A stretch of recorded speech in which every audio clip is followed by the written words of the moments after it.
Today I'm going to show you how to do pour over coffee, and we'll be using Moy Hall Estate Coffee, 100% Jamaica Blue Mountain Coffee, Premium Reserve, the best farm to cup coffee around. We have it in roasted and ground, but we prefer to use our roasted beans because you really need a good set of beans to do a pour over.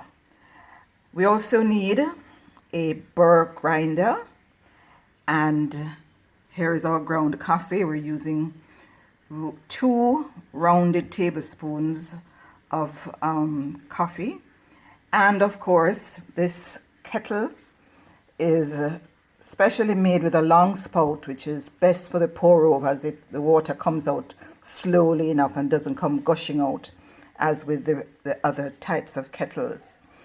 We also need a carafe, a pour over carafe, and this is a Chemex, and it sits on top of a scale, an electronic coffee scale, and I'll explain to you in the following videos why we need to have the scale, because we have to have proper measurements.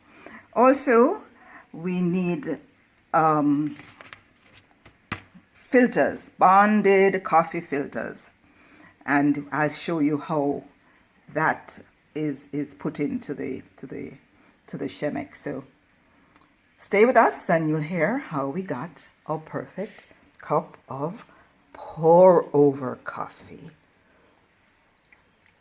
Oh, lovely Moy Hall Estate pour over coffee. Delicious. Hi, Moy Hall Coffee Estate lovers. You know, sometimes you just feel for a cup of pour over coffee. Well, it may look exotic, but it's not that difficult to do. You first start with having your bonded paper filter, the square ones I use. I have done on my burr grinder 2 rounded scoops of coffee, because I'm making 2 5-ounce cups of coffee. And I have also placed my filter in my pour over carafe, and this is how you do it. You fold it in 4, just like that, and then you take it, having just one single side to one side, and then the other 3 sides you place it with the 3 sides together, and it must fit right over the spout. The one with 3 sides fits right over this in front of or behind the spout of this is my Chemex pour over, and just one single flap lies to the back. Okay, so that's how we start. So that's how to put in the filter, and then you have to sort of prepare the filter by pouring warm water in through the filter, which I've already done, and it drains.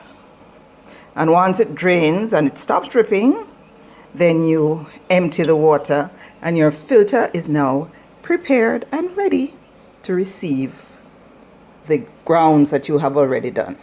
Okay, so let's pour that in. So I have boiled my water in my lovely kettle with a long spout, because it makes it much easier to pour slowly than with a regular kettle. And I already I poured in some of the coffee to make it bloom. And you can see where the bubbles indicate that the gases that inhibit the true flavor profile to come out, they're sort of escaping. So I'm now going to pour the rest of the water in, not the whole of it. I'm going to go about 3/4. So it should get up to 225 grams. So I'm carefully and slowly pouring. Okay, it went just a little over. That's okay, don't worry.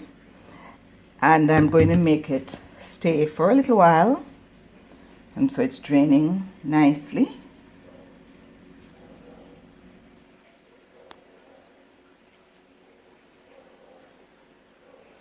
And then I'm going to finish pouring to go to my 296 grams, which will make it the full amount of water that I need. Okay, well, it went just a little over, but not to worry, because you can pour a little less or a little more depending on how strong you want your coffee. So, when you're pouring, you must use a nice rhythm. It's like this. I'm not pouring now, but I'm just showing you. Just circular motion starting from the middle and a nice rhythm, and you keep pouring and pouring. Don't make it linger too much on the sides of the actual filter. You start from the inside. As I said, you just pour it slowly, nice circular motions until you get the amount that is required. So it's sort of 3 steps pouring, if you notice. The first, to make it bloom for 30 seconds, and then you wait a while, and then you pour 3/4 of your water in, and then the last quarter you finally put in, and then you keep it. That's the end of the pouring, and then you make it drain. Now, don't let it drain until there's sort of no water left in the filter, because then you'll be getting out what is the bitter part. And what the pour over method does, it's really perfect for extracting the flavor notes of the coffee. It gives it a clean, bright flavor, even toned and balanced. And it just can give you a nice rhythm to your day, whether morning or evening, whenever you have your coffee. So that's it. We've made a pour over, 10 ounces of pour over coffee.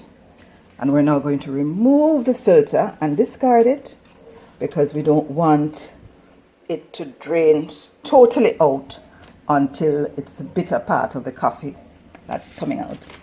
So enjoy.